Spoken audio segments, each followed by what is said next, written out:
Well, hello everybody. Bit bedraggled today. Look at me. My wife said, you can't go on the television looking like that. Well, I do look like this. What's the time now? It's a bit later. It's 3 o'clock in the afternoon. And I've just got back from London. And I set off at 6 o'clock this morning. No, I didn't walk. No, in fact, I have just got back from London, but what a tale to tell. The traffic, I've never seen traffic like it in my life. I've never seen so many trucks and white vans and angry people bibbing their hooters at people. It's great. But I didn't get a ticket. I left it parked where I shouldn't have done all night. Well, it was on a sort of a thingy, like you have to pay, but I didn't pay and I didn't get a ticket. And I don't know why. I've just got a lucky car, or maybe that's a lucky space.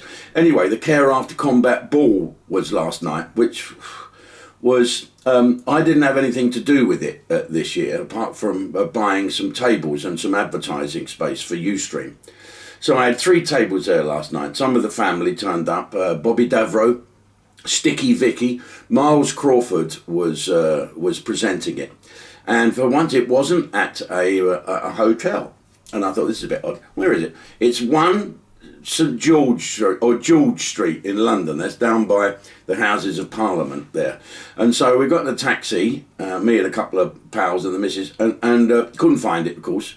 And got out and eventually followed people in bow ties, and they took us to this place. And went into a lovely VIP reception area and had a glass of champagne.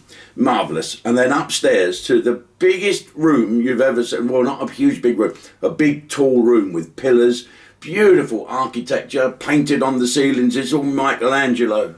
Ceilings, stop painting bloody ceiling. Yeah, all that was going on. And I looked across at Miles Crawford, who'd gone a whiter shade of black. So I said, what's up, mate? And he went, oh, have you heard the sound system? And you look really glum. I said, no. Is it echoey? Oh, my God.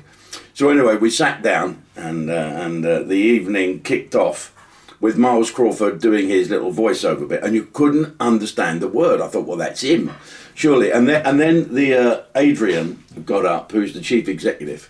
And he did a 3-page speech, of which I heard nothing. In fact, when I got up to do the auction an hour later, I could still hear him in the reverb.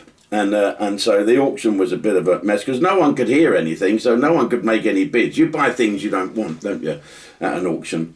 But I had a lovely print of that General Julian Thompson gave me of a fallen soldier's helmet and rifle on Mount Longdon, and that ended up with my late friend Bill Bones' wife Jan, so she got that, and that was wonderful, and a good time was had by all, but not by me, because halfway through the auction, when I couldn't hear myself, oh well, that's it, I can't do it anymore, so I sat down and Miles plodded on, so I thought, oh, this is bloody awesome.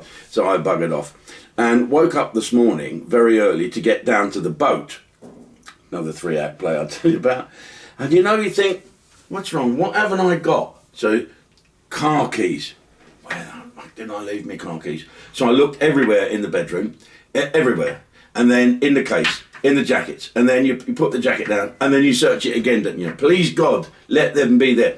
Everywhere. Went downstairs in the club, not in the bar, not in the restaurant bit. Okay, must have left them there. Where did we have them? And all the time, Michelle's looking a little bit odd. And I said, what's up? She said, the keys, you gave them to me last night.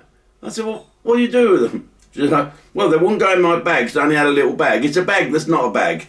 It's like an handbag this big. And so she gave them to my daughter, Elsie. Now, Elsie had a few last night. We had a good old family chat. And so she has now put my keys in her handbag.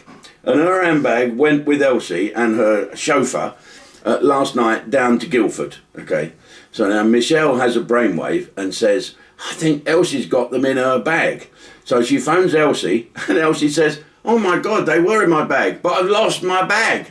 Oh my God, you couldn't make this up. So my head is pounding. I've got to get down to Southampton for the boat. Tell you about that in a second. And it's all going horribly wrong. Or she said, I've got my bag here, and the keys are in it, and we're going to send our nice Spanish driver up with it. So 2.5 hours later, the keys turned up and I drove back. So this is me today. Now, I was supposed to be in Southampton down at Ocean Village because the boat come out the water, right? It's gone on blocks, right? And so they say, hang on a minute, we can't get the shafts out and the propellers because the blocks are too low because of the dangle. And could we put it up higher? No.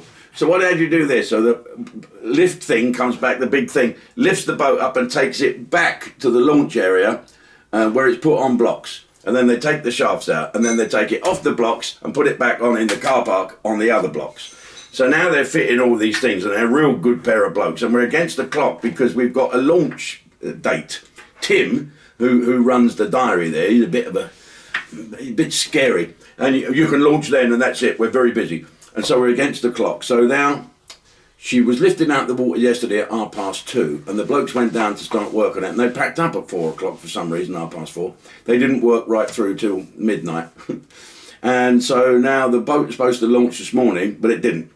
And so, because the guys still hadn't finished the work, so they've had to put it back on the blocks in the car park. Can they fit the rudders? Of course they can't. It's too fucking low. So now it's got to be lifted again. Back on the thing, hopefully the follow-up are all up and do a screwy most for this and a follow it down and dangle. Oh yes. So that's what's been happening to me. So if you think your life is bad in your YouTube world, think again. Anyway, folks, I thank you for joining up to Ustream in your droves. It's really good. If you don't want to join, I get that. But have a look at Ustream News. And it's a different website and there's bits on there. We're going to stick some stuff on there as well for all of you lot.